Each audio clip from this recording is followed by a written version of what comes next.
ખબરોમાં બન્યા રહેવા માટે બેલ આઇકોન દબાવો અને એબીપી અસ્મિતાને સબસ્ક્રાઇબ કરો. Humanity faces perhaps the trial of its time as COVID-19 grips the world with its deadly embrace. Everywhere, as also in India, the mission is to do whatever it takes to prevent the epidemiological curve from steepening any further.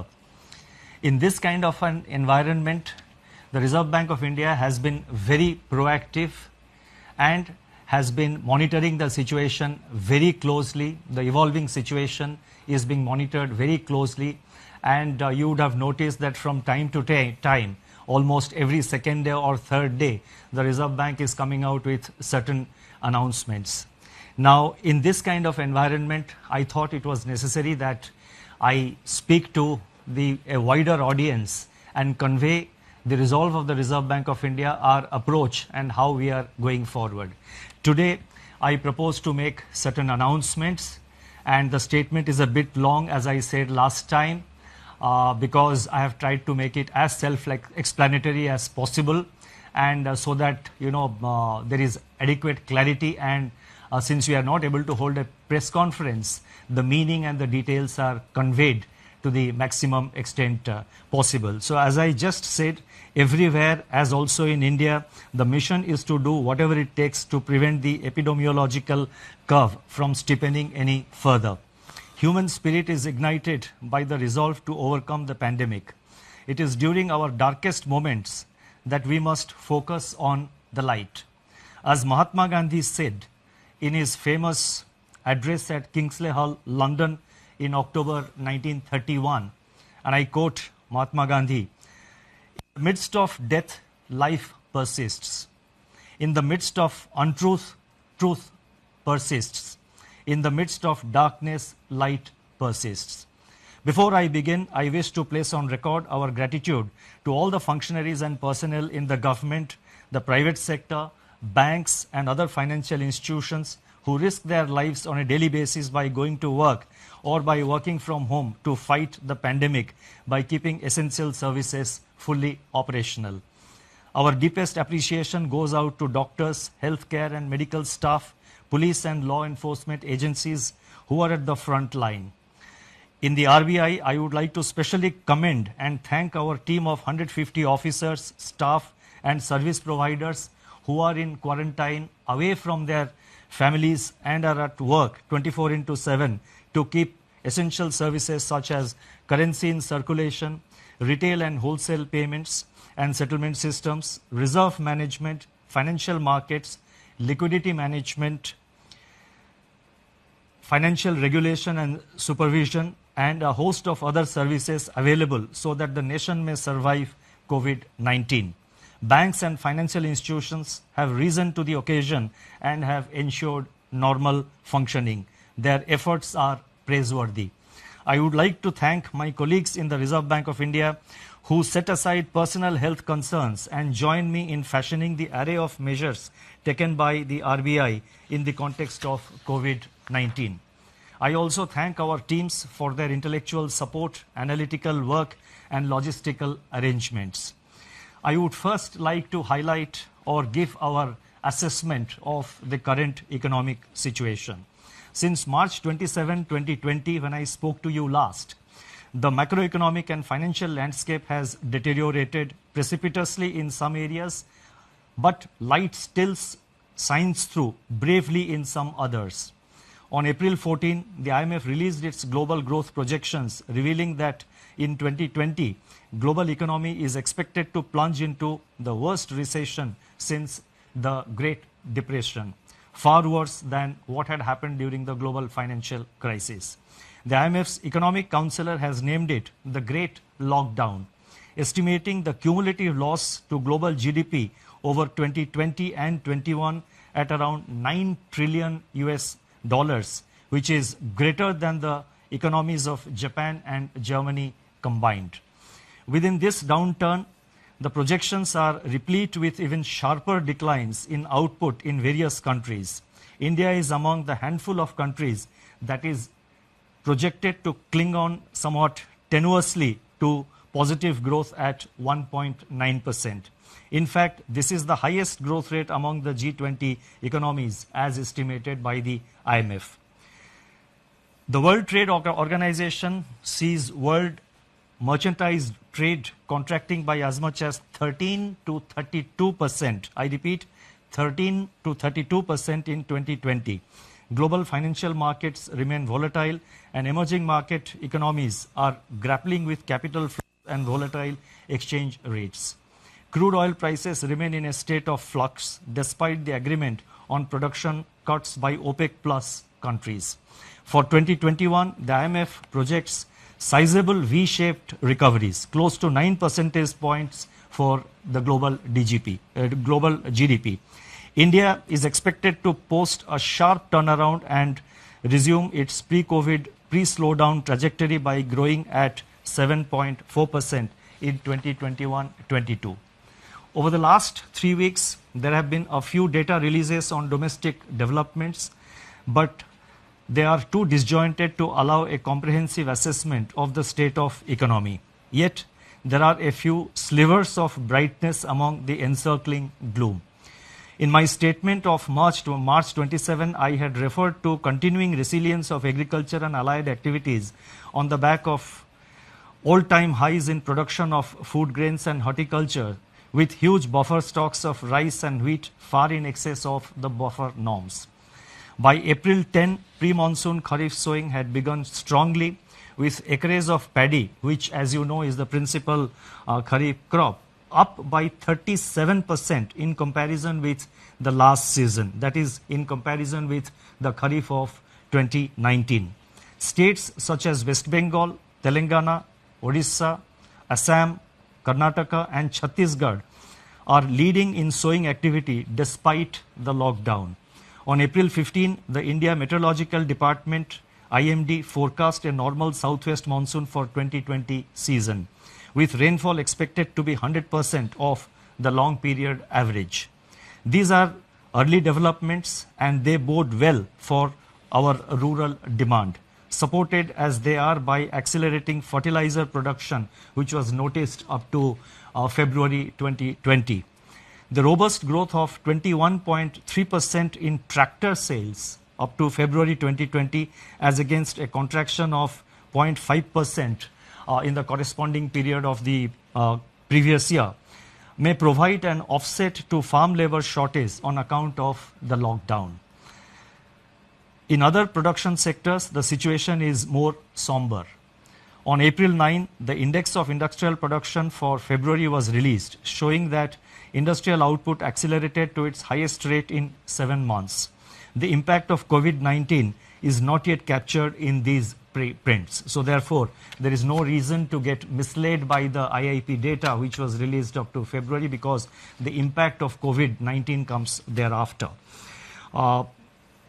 More tellingly, however, the revival in electricity generation, a coincident indicator of demand that had commenced from January 2020, has been halted by a sharp fall in daily demand in the range of 25 to 30% after the lockdown announcement on March 25th. Automobile production and sales, port freight traffic declined sharply in March, as recently released data indicates. The Manufacturing Purchasing Managers Index, that is PMI for March 2020, which was released on April 2, was the lowest in last 4 months. Notably, suppliers' delivery time lengthened for the first time in 5 months, indicating supply disruptions. The April 6 release showed that services PMI declined into contraction in March 2020, pulled down by a sharp downturn in export business, new domestic orders and employment. In the external sector, the contraction in exports in March 2020 at minus 34.6% has turned out to be much more severe than during the global financial crisis. However, amidst all this, the level of foreign exchange reserves which we have continue to be robust at US dollar $476.5 billion on April 10th, equivalent to 11.8 months of imports. Turning to the status of banking operations since the nationwide lockdown was imposed by the Government of India, the RBI has taken a number of steps to ensure normal business functioning by the entire banking sector. As a result, payment infrastructure is running seamlessly. Banks have been required to put in place business continuity plans to operate from their disaster recovery sites and or to identify alternate locations for critical operations so that there is no disruption in customer services. Our data show that there was no downtime of internet or mobile banking. On an average, ATM operations stood at 91% of the full capacity. The average availability of business correspondents is over 80%. Regional offices of RBI have supplied fresh currency of rupees 1,20,000 crores from March 1 till April 14th to currency chests across the country to meet increased demand for currency in the wake of COVID-19 pandemic. Banks have indeed risen to the occasion by refilling the ATMs regularly despite several logistical challenges. In my statement of March 27, I had indicated that together with the measures announced on March 27, the RBI's liquidity injection was about 3.2% of GDP since February 2020 MPC meeting. And as you would recall, the February 26, the February MPC meeting, the announcements were made, if I recall correctly, on 6th of February. So from 6th February 2020 till March 27th, including the announcement made on March 27th, RBI had injected injected liquidity of an amount equivalent to 3.2% of our GDP. Since then, that is since March 27th, surplus liquidity in the banking system has increased sharply in the wake of sustained government spending. Systemic liquidity surplus as reflected in net absorptions. I am talking about net absorptions, that is the difference between the taking into account both the reverse repo and the repo. So therefore, the systemic liquidity surplus as reflected in net absorptions under the LAF averaged at about rupees 4.36 lakh crore during the period March 27th to April 14, 2020. As announced on March 27, the RBI undertook 3 auctions of targeted term repo operations, that is TLTRO, injecting cumulatively rupees 75,041 crore to ease liquidity constraints in the banking system and distress financial markets. Another TLTRO auction of rupees 25,000 crore is being conducted today. In response to these auctions, financial conditions, now this is very important, in response to these conditions, financial conditions have eased. I correct myself, in response to these auctions, financial conditions have eased considerably as reflected in the spreads on money and bond market instruments. Moreover, activity in the corporate bond market has picked up appreciably with several corporates making new issuances. There are also some indications that redemption pressures faced by the mutual funds have also somewhat moderated. Against this background, and as I mentioned, that we have been constantly monitoring the situation after considerable internal deliberation and after monitoring the evolving situation, and in our effort to see that the financial system is fully functional, the markets are fully functional, we have in RBI decided to announce certain additional measures, and I would now like to elaborate upon them.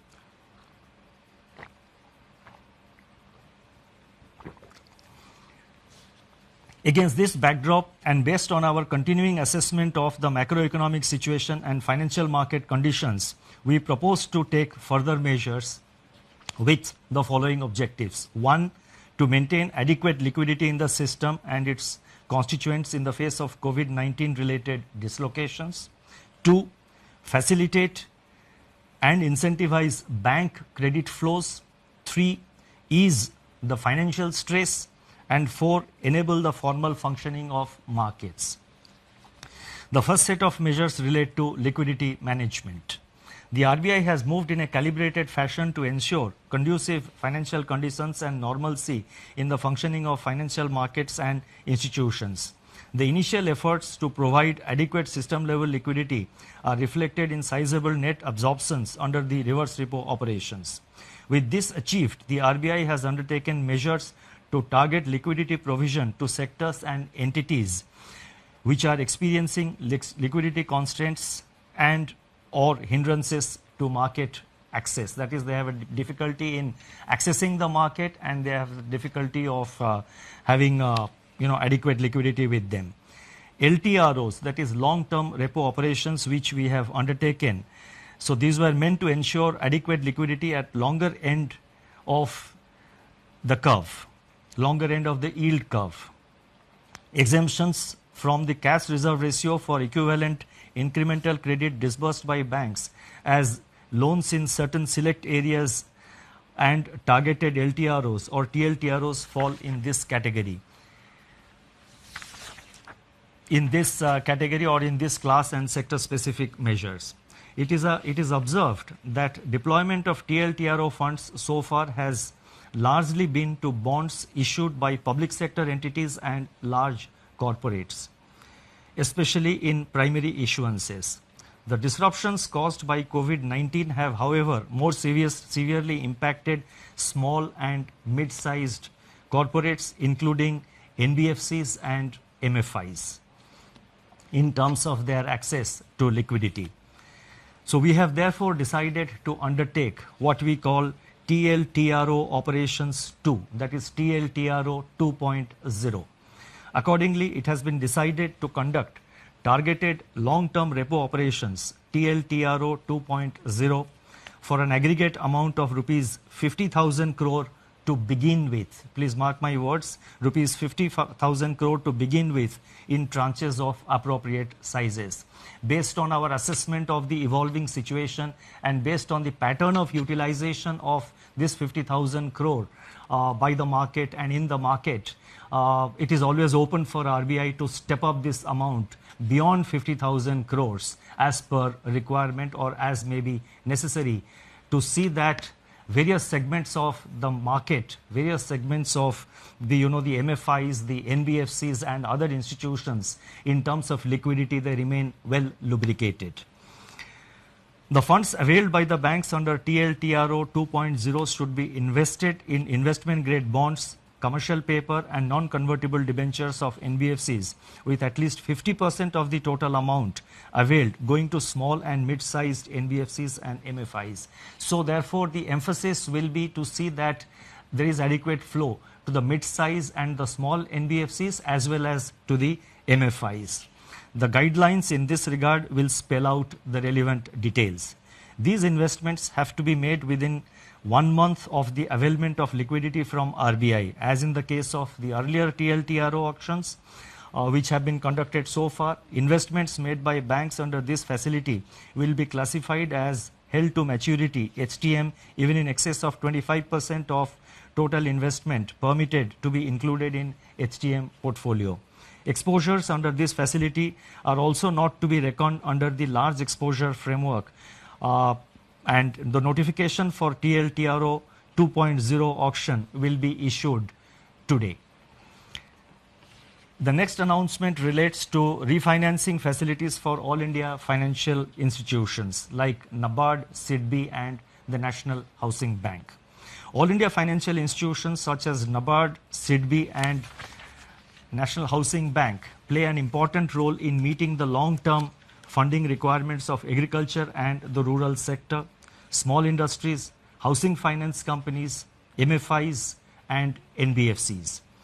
These All India financial institutions normally raise resources from the market through specified instruments which are allowed by the Reserve Bank of India, in addition to, of course, relying on their own resources. In view of the tightening of financial conditions in the wake of COVID-19 pandemic, these institutions are today facing difficulties in raising resources from the market. Accordingly, it has been decided to provide special refinance facilities for a total amount of rupees 50,000 crores to NABARD, SIDBI and NHB to enable them to meet sectoral credit needs. This will comprise of rupees 25,000 crore to NABARD for refinancing regional rural banks, that is RRBs and cooperative banks and microfinancial institutions. Rupees 15,000 crore will flow to SIDBI for on-lending and refinancing, and as you know, SIDBI will be lending this money to by way of providing refinance to scheduled commercial banks as well as to other financial entities, NBFCs, MFIs, etc., who sanction loans to the MSME segment of the economy. And NHB will be allotted rupees 10,000 crore for supporting housing finance companies, HFCs. Now these amounts which I announced, that is totally 50,000 crore, of which 25,000 crore goes to NABARD, 15,000 crore goes to SIDBI, and 10,000 crore goes to NHB.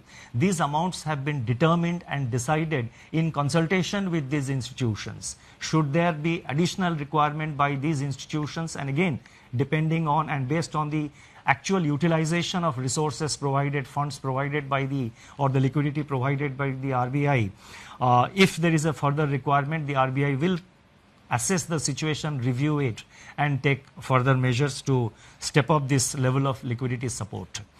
Advances under this facility will be charged at RBI's policy repo rate at the time of availment. So these institutions get it today as per the repo rate, which is 4.4%. So therefore, this will enable these institutions to provide the refinance at an affordable rate, at a reasonable rate, when they extend this money to various lending institutions. The next announcement, and this is very important, relates to the LAF, Liquidity Adjustment Facility, and this relates to fixed rate reverse repo rate. That is the reverse repo rate. As I have mentioned earlier, the surplus liquidity in the banking system has risen significantly in the wake of government spending and the various liquidity enhancing measures undertaken by the RBI. On April 15, the amount observed under reverse repo operations was 6.9 lakh crore. Earlier, what I had given about the system liquidity, that was net. That is the difference between the repo and the reverse repo. What I am now saying is one way of flow at the end of every day, how much flows from the system into the RBI through the reverse repo window. That has been in the order of, on April 15th, the RBI absorbed rupees 6.9 lakh crore through the reverse repo window. So that much of surplus was available with the system. Now, in order to encourage the banks to deploy these surplus funds in investments and loans in productive sectors of the economy, it has been decided to reduce the fixed rate reverse repo rate under the liquidity adjustment facility by 25 basis points from 4% to 3.75% with immediate effect. So I repeat, the reverse repo rate is being reduced by 25 basis points from 4% to 3.75%. The policy repo rate, however, remains unchanged at 4.4% because that is a matter which is decided by the MPC, and also the marginal standing facility rate and bank rate, they also remain unchanged at 4.65%. The next announcement relates to ways and means advances for states. On 1st April 2020, RBI had announced an increase in the ways and means advances limit, WMA limit of states by 30%. It has now been decided to increase the WMA limit of states by 60% over and above the level as on March 31st, 2020 to provide greater comfort to the states for undertaking COVID containment and mitigation efforts, and also to plan their market borrowing programs better. This, we expect, will help the states not to bunch up their borrowing program in the early part of the year, but to space it appropriately as per their requirement. The increased limit will be available, that is this increased limit of WMA up to by 60%. This facility will be available till September 30th, 2020. The next set of measures are related to regulatory measures. On March 27, 2020, the Reserve Bank had announced certain regulatory measures to mitigate the burden of debt servicing brought about by disruptions on account of COVID-19 and to ensure the continuity of viable businesses. Based on a review of rapidly evolving situation and consistent with globally coordinated action committed to by Basel Committee on Banking Supervision to alleviate the impact of COVID-19 on global banking system, additional regulatory measures are being announced today. So whatever regulatory measures we are announcing, they are consistent with the Basel guidelines. The first measure under this category of regulatory measures, they relate to asset classification. Economic activity has come to a standstill during the period of the lockdown. Now, as I go with these announcements, I request your patience, because in the concluding paragraphs, in the concluding 2 or 3 paragraphs to which I will come very shortly, I have attempted to give some kind of a forward guidance on certain aspects, so I request your patience. I repeat, economic activity has come to a standstill during the period of the lockdown, with consequential lingering effects which have unambiguously affected the cash flows of households and businesses. On March 27, the Reserve Bank had permitted lending institutions to grant moratorium of 3 months on payment of the current dues falling due between 1st March and May 31st. It is recognized that the onset of COVID-19 has also exacerbated the challenges for such borrowers even to honor their commitments, which have fallen due on or before February 29, 2020 in standard accounts. The Basel Committee on Banking Supervision has taken cognizance of the financial and economic impact of COVID-19 and very recently announced that the payment moratorium periods, public or granted by banks on a voluntary basis relating to COVID-19 outbreak, can be excluded by banks from the number of days past due in respect of NPA recognition. Therefore, it has been decided that in respect of all accounts for which lending institutions decide to grant moratorium or deferment and which were standard as on 1st March 2020, the 90-day NPA norm shall exclude the moratorium period. That is, there would be an asset classification standstill for all such accounts from 1st March to 31st May 2020. NBFCs which are required to comply with Indian accounting standards Ind AS may be guided by the guidelines duly approved by their boards and as per the provisions and as per the advisories of the Institute of Chartered Accountants of India in recognition of impairments. In other words, NBFCs do have the flexibility under the prescribed accounting standards to consider such relief to their borrowers. At the same time, we are cognizant of risk build-up in banks' balance sheets on account of firm-level stress and delays in recoveries.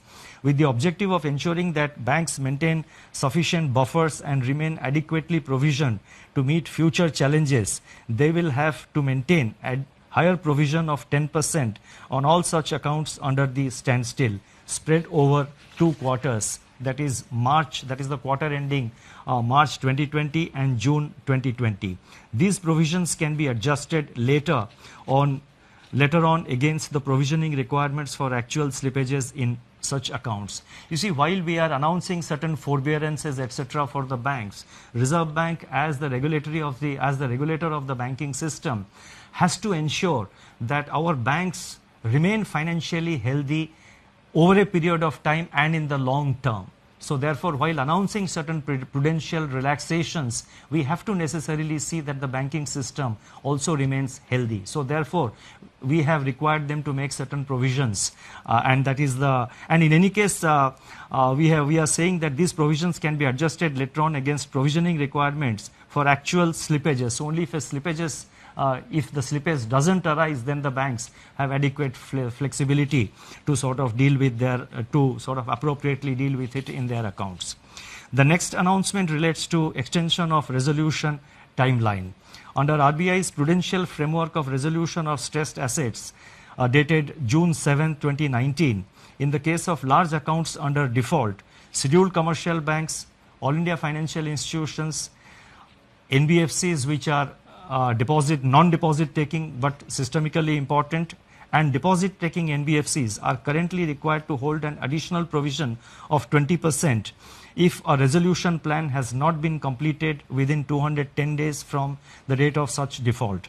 Recognizing the challenges to the resolution of stressed assets in the current volatile environment, it has been decided that the period of resolution plan shall be extended by 90 days. The details of this announcement will, of course, be spelled out in the circular which will be issued. The next announcement relates to distribution of dividend. It is imperative that banks conserve capital to retain their capacity to support the economy and absorb losses in an environment of heightened uncertainty. It has therefore been decided that in view of the COVID-19 related economic shock, scheduled commercial banks and cooperative banks shall not make any further dividend payouts from profits pertaining to the financial year ended 31st March 2020 until further instructions. This restriction shall, however, be reviewed on the basis of the financial position of banks for the quarter ending September 30, 2020. The next announcement relates to LCR, liquidity coverage ratio. The Reserve Bank, and this is a norm which has been prescribed for the banks, as you would know. Reserve Bank has been proactively taking measures to address systemic liquidity issues through a slew of monetary and market operations. In order to ease the liquidity position at the level of individual institutions, the LCR requirement for scheduled commercial banks we have now decided that the LCR requirement of scheduled commercial banks will be brought down from 100% to 80% with immediate effect. I repeat, LCR requirement is being brought down from 100% to 80% with immediate effect. The requirement shall be gradually, however, restored back in two phases, 90% by 1st October 2020 and 100% by 1st April 2021. The next announcement relates to NBFC loans to commercial real estate projects. In terms of extant guidelines for banks, the date for commencement of commercial operations, DCCO, in respect of loans to commercial real estate projects, delayed for reasons beyond the control of promoters, can be extended by additional 1 year over and above the 1 year extension permitted in the normal course, without treating the same as restructuring. And restructuring, as you know, would obviously have implications for asset classification. It has now been decided to extend a similar treatment to loans given by NBFCs to commercial real estate. This will provide relief to NBFCs as well as to the real estate sector. Now, before I go to the concluding remarks, let me mention that the RBI, as I mentioned earlier, is monitoring the situation very closely. We are very vigilant about the development.